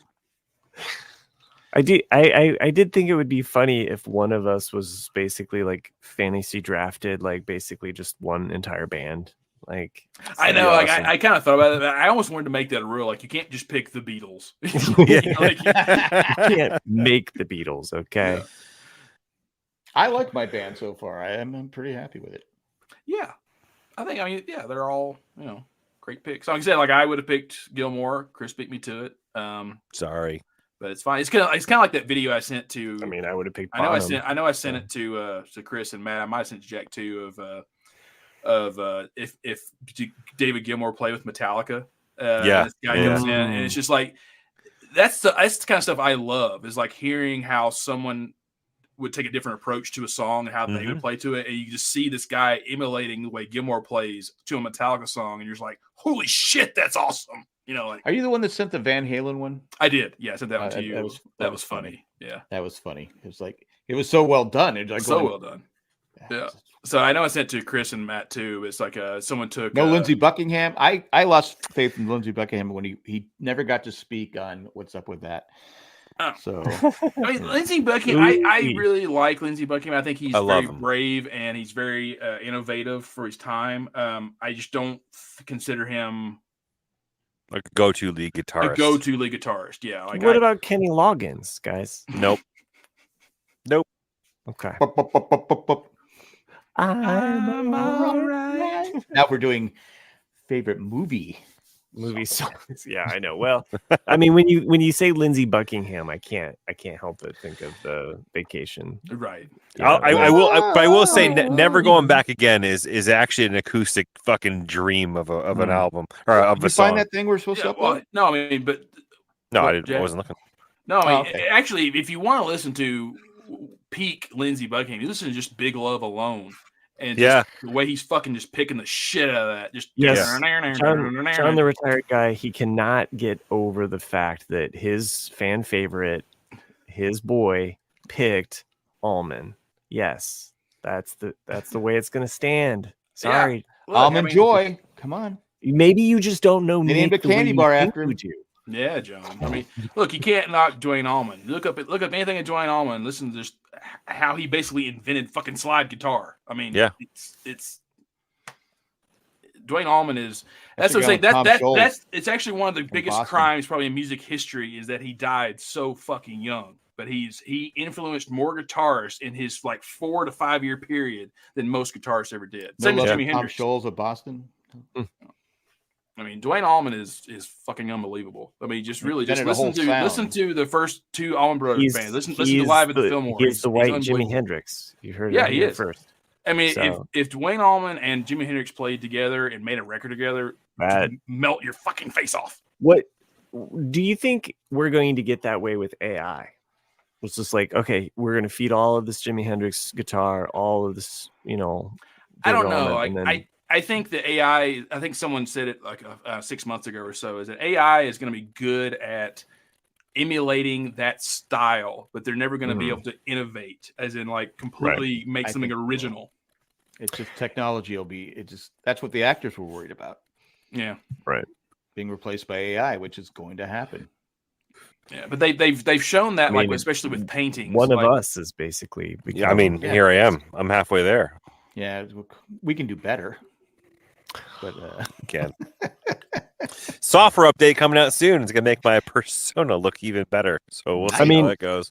I mean, I guess to that point, Nick. I mean, you would never have a style called Van Gogh if you never have a Van Gogh. Right. Well, they've shown that with AI with paintings, in that if you have one AI copy of Van Gogh, for example, and then you give the copy of the Van Gogh to another AI, it will gradually get worse as it continues on because they can't capture the original. Probably not, maybe not in my lifetime, but I'm probably 40, 50 years down the road. It'll be. I'd read about these artists or this group that is trying to basically what is the word, like kind of like taint the. He said taint. Muddy, diffuse, corrupt, corrupt images to the point where you might have a photograph that is of a guitar, right? But deep within that is embedded an image of an apple, so that the AI is like, oh, this is no longer guitar, this is apple. And over time, the AI will kind of it won't be able to recognize or understand what that object is. So It's hard to read you, Chris, because your hand's blurry. But we see it, and it's 3-dimensional. Never mind.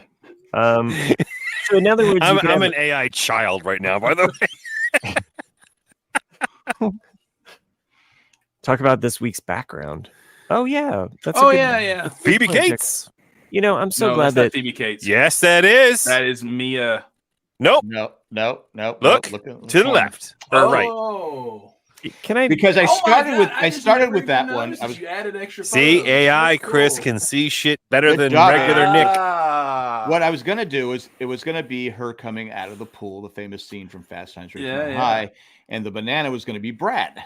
Mm-hmm. And I said, okay, how can I do this without people taking it the wrong way? Because I don't think I can't. So I said, I don't want to take any heat from anybody. I don't want, I was just like, we're not a porn, but I was like going, that would be great though, having the Phoebe Cates, Perhaps you should make it into a t-shirt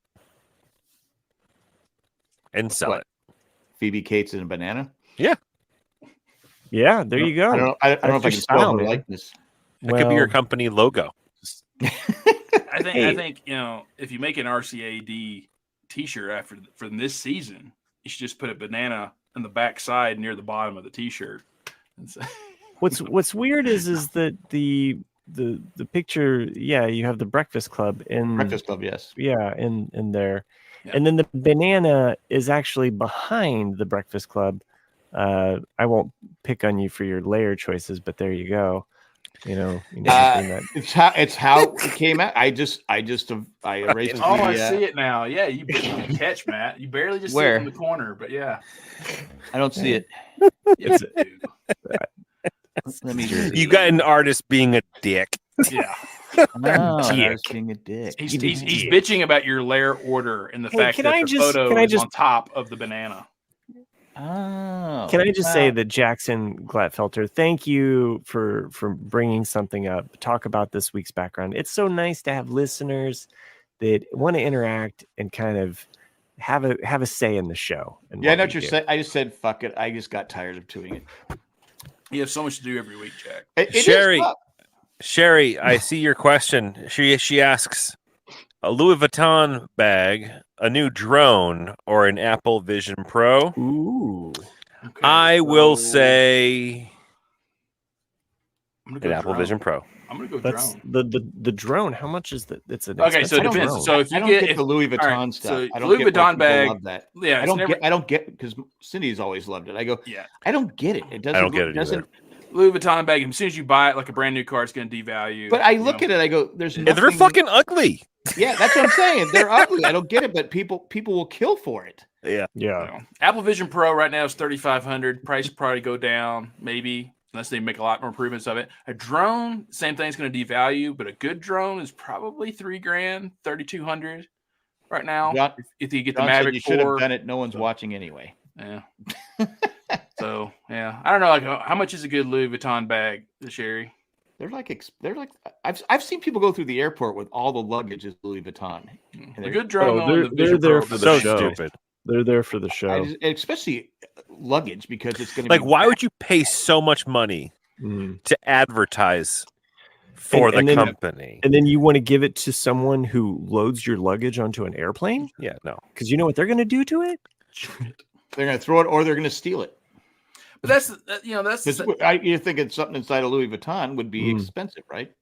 It's the same thing though, with Beats though. I mean, I remember bitching about that a couple years ago, and someone remained quiet because they were in partnership with Beats.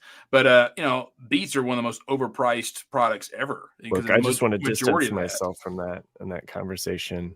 What? No, they are. I mean, there's so many other headphones that are way cheaper. They're just as good quality as Beats, but Beats are expensive because of the fucking advertising. It's again going back to Jesus. I buy all about the cheap advertising ones on Amazon. Yeah. It's what you can sell people. What is going to sell? Okay, you know what I hate about the Apple AirPods, earbud. That they made them wireless and then they sell like I don't like the way they fit into my ear.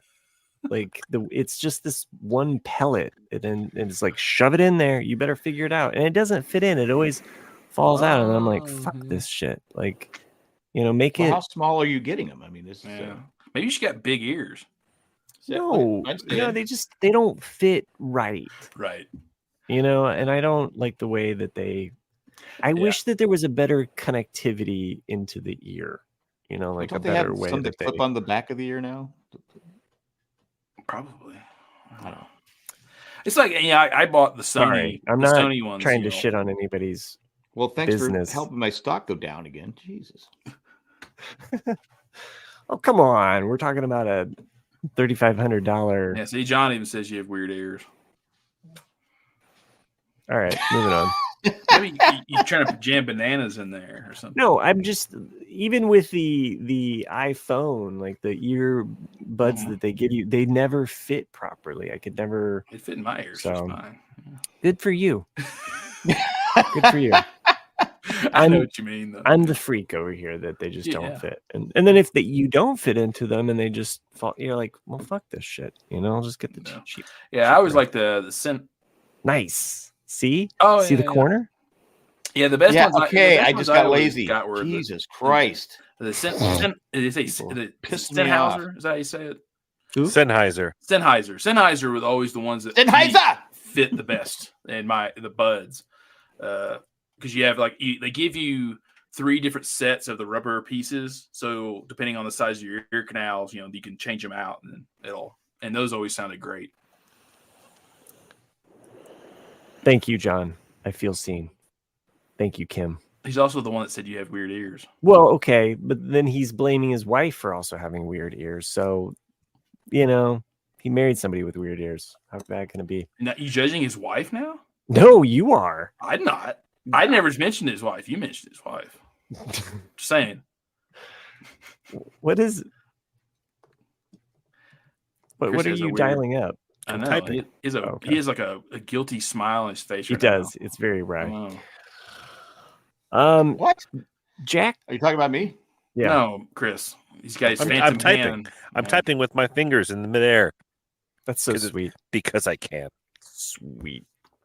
I'm trying to think anything else I've been watching. Have you guys ever watched Resident Alien with Alan Tudyk? No, but you know what? I saw a trailer for that the other day. It looks pretty good. Yeah, I mean, it's on its 3rd season, I think, just started, and it's just a lighthearted show. It's nothing that you're going to be like, damn, this is good. It's just one of those things. If you have nothing else to watch, but you want to watch what it would be like to be an alien that's on a planet, it's a decent show. Is it a sitcom then? It's a sitcom-ish show, yeah. Well, that's kind of fun then. So, did you gentlemen watch The Bad Batch? I did. Yeah, the first 3 episodes. Yeah. Knocked those. I did not. I don't know what that is. It's Bad Batch is a Star Wars cartoon. Yes. Okay. No. They're on their 3rd and final season, and it's getting gritty good. Sorry, I asked. My son, who's read he's on the 3rd book of the Heir to the Empire trilogy right now. Oh, nice. Good for him. So, and he's really excited because of where a lot of the plot is taking place on the show. It connects. It connects to that Heir to the Empire trilogy, and so he's, I'm trying to be very vague and non-spoilery, but for him, he was just, oh wow, this is, I'm like, yeah, like catch up, bud. But this was the background you were going to use with the banana. Well, I was going to use this, but yeah. I mean, we would have gotten it, but well, I'm sure most people would have gotten it. But maybe we would have lost viewers. Yeah, that's what I was worried about. Maybe we would have gotten viewers though, but maybe we not could have got some. Yeah. I mean, if Jack would have shown up in the red bikini, maybe. Yeah. No love for Jack. We've gone through enough of that with Tim already. Jim Watari, we've already discussed Masters of the Air. If you're just now joining us, we spent the first 20 minutes talking about Better Call Saul, maybe that's 30, true. And but eventually they did talk some Masters of the Air. I mean, I'm fully expecting for the next few Masters of Air. I'm sure for the next, predictable 4 episodes, I'm sure you guys will talk about Better Call Saul because it's all new to you three. So, I fully expect to discuss it. No, it's been enjoyable. So private chat message. Yeah, check out his private chat. Well, that's a shame. You think it could have more stamina? That's just what I'm thinking. That's not what. Pay $3,500 for a good hooker, and what? Oh, you mean the choices? Going back to Sherry's choices. Sure. Anyway, trying to think of anything else I've been watching. Like I said, I just finished Fargo. I finished Fargo,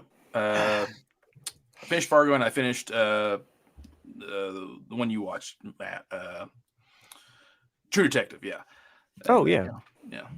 Oh, and if you haven't, or if you're in a binge break, again, I can't recommend Welcome to Wrexham season 2 enough. Right. It's a solid follow up to that show, and it's a show that, like, if you're watching several, you're going to get to episodes and you're like, oh, this is taking a different turn, but the payoff is there. So these are pretty good. Make the bag louder. If you go to Costco, these are pretty good. Yes. I always like the kettle chips. Those are pretty good. Let me hit mute while I wrap. Even the mustard ones are good, which you wouldn't think they would be, but they're good. Just now noticed that Jack's thing says Bueller on it. So yeah. Also, Sherry mentions in the chat. I didn't see this. My husband had the same thing with the AirPods, Matt. The AirPod Pros were better for him. So, yeah. I don't think we could offer that. For an extra fee, you can join the private chat. I don't know, because sometimes Matt gets a little crazy in there. Did you guys? I know I brought it up like a year or two ago. Like, did you guys ever get around to watch the Station 11? Yeah. Oh yeah. Okay. Good. Yeah. So I had introduced a friend of mine who visited a year ago that show, and I made her watch the first couple episodes, and then you made her watch? Well, I recommended. What century is this? Fine. Yeah. I said, hey, watch this show. So she watched the first 2 episodes, and she's a bookworm, so she immediately bought the book and then read the book, and then she sent me this picture that author had written 2 other books. They're kind of interlinked, but they're 2 completely different genres. So Station 11 is first, and the second one's called like The Glass House, and it's like a murder mystery. And then the third one's called Sea of Tranquility, which is like about a moon base. But somehow, I think you talked about this when we were just you and I. Maybe. But yeah, and so I bought the books as well. But I loved Station 11 so much. I mean, I thought that was just one of an excellent executed. Yeah, it's such a greatly executed show for one season. And I was like, this is because I've watched it 3 times, and every time it gets better. Kind of like Shaun of the Dead. Like the more you watch Shaun of the Dead, the better it gets. It's just like wow, like so many layers to it. I talked about a couple weeks ago. I got to go back and watch Travelers just because it was so good. Travelers. We talked about it. Oh, yeah. Traveler. It is a good show. It does sound like Welcome to Rectum. John, the retired guy. Welcome to Rectum. Rectum damn near killed. All right, at this point, do we want to end it? Do we want to call it quits? Yes. I think we should squish this. Clearly, we should squish this banana. Squish this banana. I don't know what it's going to be next week. Should I There's always money in the banana stand. What's up? Should I go with Fast Times at Ridgemont High? You do you, man. I mean, I don't know. You're going on this banana theme. Well, I'm trying to get you pissed so you'll take over. How is I like the banana, even if I'm critical of your craftsmanship. Time for a bonus episode. You're right, Sherry. We should just have a bonus episode. I think the are you just saying that because the broadcast just released their bonus episode? Is that what you're trying to say? That's right. Basic Instincts. How do I get the banana to cross its legs? That's no, the banana is somewhere else. We put the banana in the tailpipe. Okay, that's it. Maybe we can do a bonus episode next week. I remember I will not be here for 2 weeks. So you're not here the next. Oh yeah, weeks. I'm not here next week nor the next week. Okay. Actually, I could probably be here the next week on the Thursday. Yeah, because I get back Wednesday. So Wednesdays will be adios for me. Yeah, so not next Thursday, but the one after. I could possibly be back for that one. Oh, Okay, I'm just reading now that someone's audio cut out. Yeah, that was like an hour and a half ago. Oh, okay. Whose audio? Thanks. Just catching up to speed here. Yeah, that's why he left and came back. And... Yeah, thanks. I just derailed the last half of Is this. that the private chat? No, it's in your texting thread. Oh, okay. I'm sorry. Anyway, well, maybe next week we could do a bonus episode without Nick. So for everyone wanting to know who our lead singer picks will be, you have to wait a little while. Yeah, that's right. Yeah. So it gives you more time to vote and complain about who we didn't pick for the guitarist, because everybody's gonna have something to say about the guitarist thing. Of course. Again, if you're not listening, we don't care. Nor are you. I'm just trying to be as nice as I can. If you're not listening, episode title care. right there. If you're not listening, we don't care. If you're not listening, I don't care. Right. Not that you can't have an opinion. That's like the most passive aggressive title for an episode too. If you're not listening, I don't care. I don't care. I approve of this message. That should be the episode title. Yes, Chris stamp of approval. Yes. Oh, I can finally retire. AI. Jesus Chris. Anyway, we're going to wrap this thing up. Thanks for everyone who joined us in the chat. Always fun as always. Fun as always. Yeah, and thanks, Sherry, for mentioning the verses. John, the retired guy, says, I'm listening, and I don't think you care.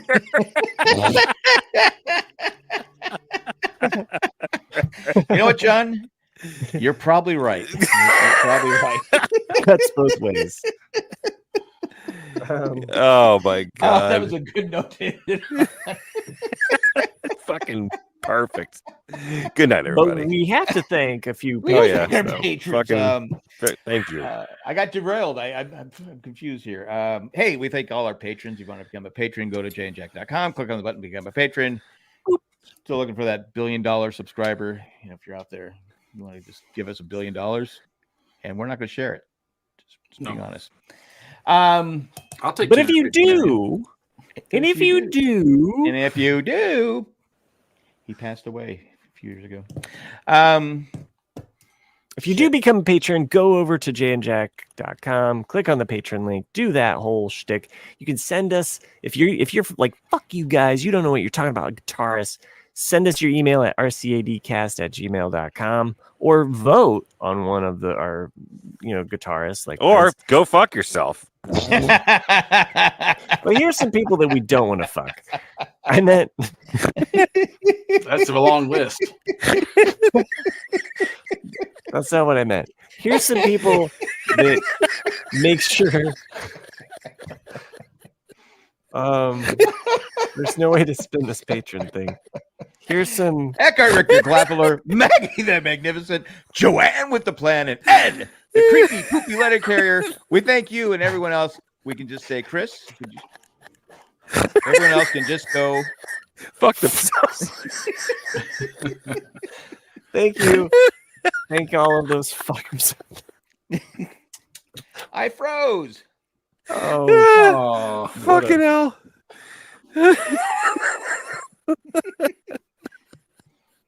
I don't care. I love it. Can I end the stream? Fuck it, man. I'm trying. It won't end because I'm frozen. Oh no, I'm frozen. Hello, here. You're among the little people now. Can you just end it? I can't. It won't He's do it. frozen. Sweep the leg, Johnny. It's hot and shitty with continued hot and shitty. Well, on this note, I'd like to thank all of those fuckers that joined us live in the chat. I can't do anything. This fucking thing is frozen. I can't even get out of this thing. Oh, Will Fry's going to start devs now. Hey, we accomplished something. We got Will to start devs. Enjoy, man. It's a fucking blast. Bonus. This is the bonus. This is the bonus track at the end. Yeah, play this backwards, and guess what we're going to be saying to you. Well, them should them up. Fuck you. Now Jack left is going to keep recording until he comes back. This is also a certain form of podcasting hell. Like, hey, you're live, and you're never going to end. Maybe it's because we have the ghost Jesus Chris. He's just kind of punishing. Watch Bad Batch, Chris. Yeah, I know. I gotta watch the first season of it. I only watched half But of you've it. never watched Bad Batch? I only watched the first half of it. Oh man, the first episode of the season 1 is fucking awesome. Yeah, I gotta figure that out. It grows. Yeah, It I gains. got so many fucking shows I need to watch, but I will say, watching them on this fucking thing is amazing. I forget that I even have a fucking TV. I kind of wondered if that would be the case. It is like that. fucking awesome. It is like the next level of TV viewing. The thing is, I live by myself, so it's okay if I had one. But I'd just be afraid, like with you having a little boy, you'd be watching TV and then just a dick punch out of nowhere. So well, yeah, that could happen, but like, but that could happen when I'm watching regular TV too. That's true. Yeah. So like, what the fuck? Like, I don't. No, but it's you can have it set up so you're not gonna get like over consumed with what the screen is, but like, but you can like see pass through, like you can see transparency some of things around you, which makes it safer. We can't pop the things up on the comment screen here, what people are saying in the chat, but yes, Matt Treist. I think that True Test when Boston rewatches that scene in White Lotus. Season 2, because with his Italian crush, yeah. Oh, for fuck's sake, yeah. Yes, we're back. I can end it now. Yeah, there you go. That You probably should. This is going nowhere good. No.